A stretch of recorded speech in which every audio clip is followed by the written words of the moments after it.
She woke in her own bed. Familiar moonlight spilled through the window, painting silver stripes on the wall. Everything felt normal, the weight of her blanket, the scent of lavender in the air. She closed her eyes, drawing comfort from the ordinary. When she opened her eyes again, the moonlight was gone. The room was plunged into an unsettling darkness, the only light a faint, sickly green glow seeping in from under the door. Fear, cold and sharp, pierced through her drowsiness. This was not her room. She sat up, heart hammering against her ribs. Where was the soft glow of her nightlight? Where were the brightly colored posters on her wall? Panic welled in her chest, choking her. She had to get out. She swung her legs off the bed, her bare feet landing on a cold, hard floor. The air hung heavy and still, thick with the smell of damp earth and something else, something metallic and sharp.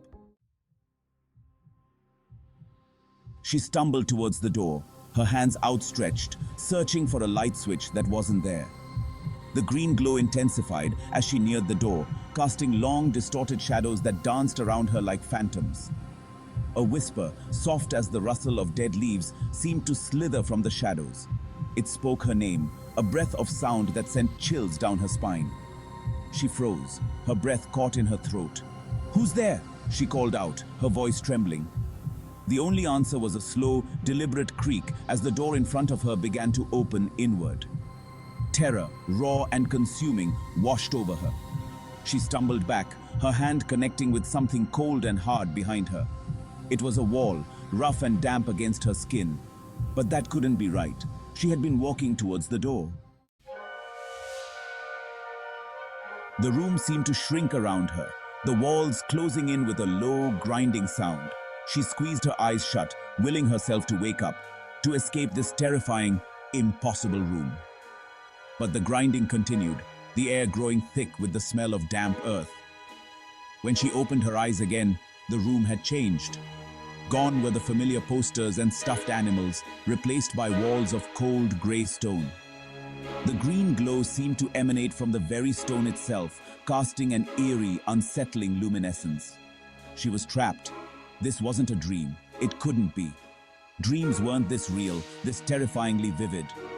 A sob escaped her lips, the sound swallowed by the oppressive silence of the room. She slid down the wall, curling into a ball, her arms wrapped tightly around her knees. Her mind raced, searching for an explanation, a way out. But there was nothing, only the cold stone at her back and the growing certainty that she was utterly, terrifyingly alone. Section 4. A glimmer in the darkness. Time lost all meaning. She sat huddled in the darkness, the only sound the frantic beating of her own heart. Despair threatened to engulf her, but something deep inside refused to give in. She couldn't just sit there and wait. She had to find a way out. Slowly she unfolded herself, pushing herself to stand. Her legs trembled, but she forced herself to take a step, then another. She ran her hands along the cold, damp stone, searching for a crack, a loose stone, anything that might offer a way out. And then she saw it, a faint glimmer of light, high up on the wall opposite her. Hope surged through her, a lifeline in the suffocating darkness. It was just a sliver of light, but it was enough. She had to reach it. Section 5. Reaching for the light. She scanned the room, her eyes desperately searching for something, anything she could use to reach the light. There was nothing but cold, bare stone. Desperation clawed at her throat. Taking a deep breath, she pressed her back against the wall and began to climb.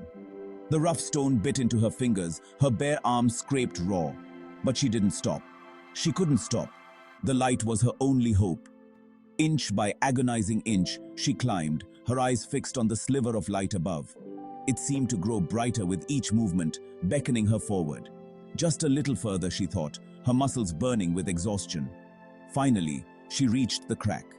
It was narrow, barely wide enough for her hand, but she had come too far to give up now.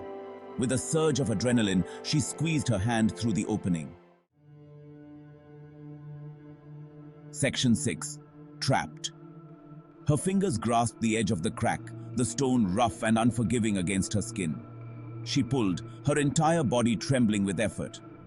For a moment, Nothing happened. Then, with a groan of protest, the stone shifted. Light flooded the space, blinding in its intensity. She shielded her eyes, her heart pounding in her chest. She had made it. She was free. As her vision cleared, she realized with a sickening lurch that she wasn't free at all. She was staring into another room, identical to the one she had just left, the same cold grey stone, the same eerie green glow. And in the center of the room, staring back at her with a look of horrified understanding, was another girl, her hand reaching out from a crack in the wall.